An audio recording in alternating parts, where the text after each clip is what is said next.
I just picture her car parked diagonally across 3 spaces. I was going to Japan. And I was happy in the airport for the first time. But my happiness got derailed. Because as I'm walking through LAX, I see a woman with a dog just shitting in the airport. The dog was shitting. We're on the same page. I don't know how your imaginations work, but I don't want anyone to just picture a woman holding a dog.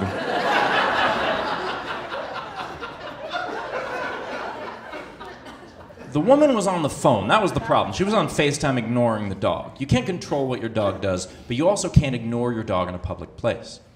So this woman is ignoring the dog. She's on the phone, and someone sees this and says, "Hey, miss, your dog." The woman looks away from her phone, looks at the guy, looks back at her phone and says, "Some people are so rude." I know, we're like, oh, this woman dies today. You know, this is exciting.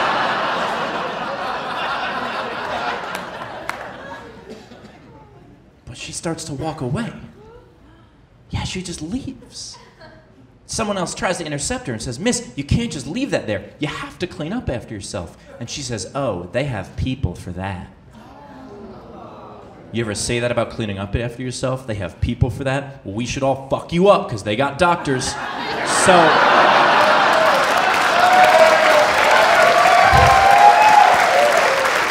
I am now left guarding the shit. That's my new job. I'm guarding the shit. It wasn't in the itinerary that Delta sent me, but that's my new job.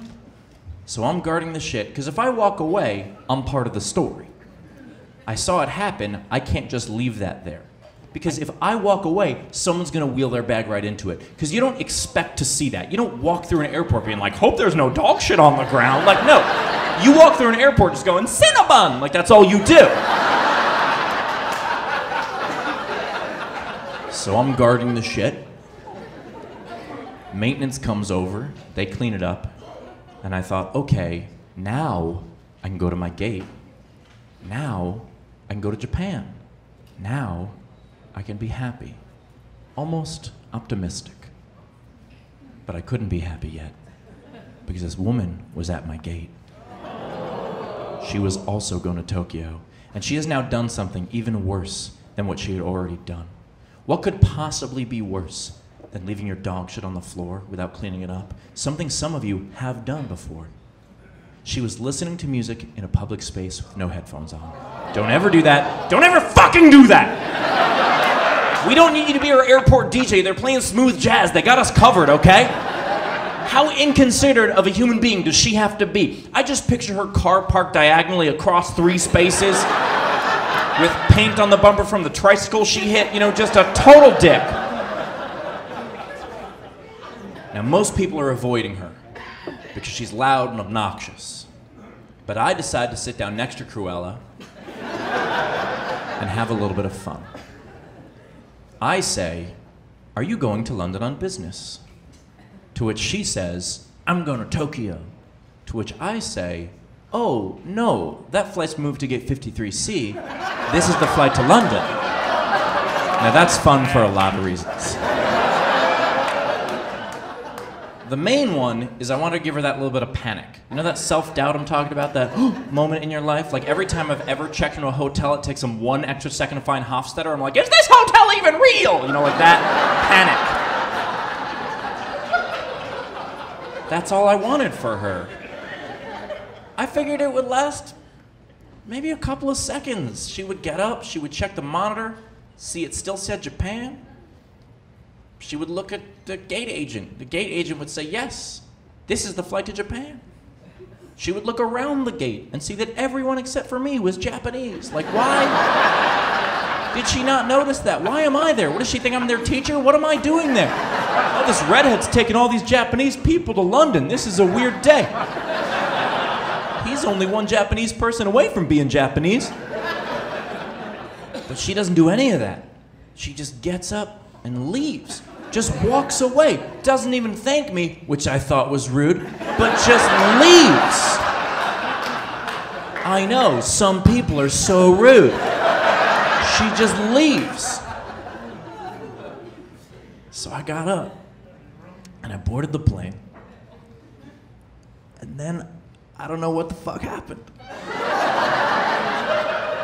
How could I know? I was in Japan. I have no idea what happened in Los Angeles. I know that I was happy.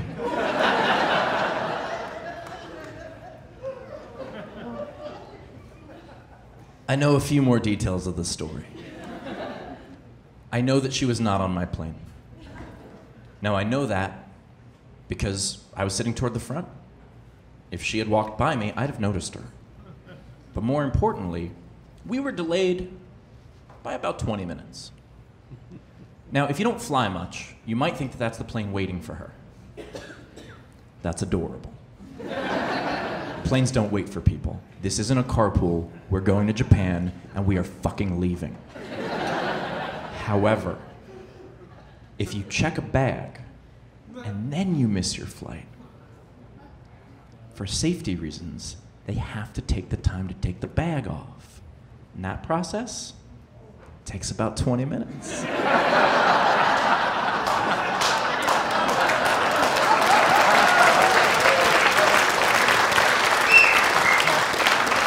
So I'm just laughing. I'm losing my mind. Everyone else is upset. Everyone else is on the plane like, why are we on the tarmac for so long? I'm like, you have no idea what I just did for you. You have no idea. I'm not the hero you deserve, but I'm the one you need.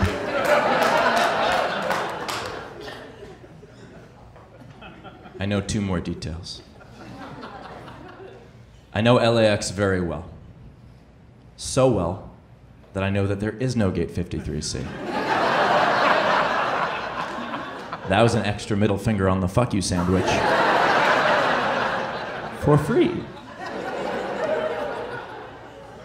I also know that Delta only has 1 flight from Los Angeles to Tokyo per day. The one that I was on. Now, it is possible that they rebooked her onto another airline. That is possible. I hope it was United and they beat the fuck out of her. I hope so.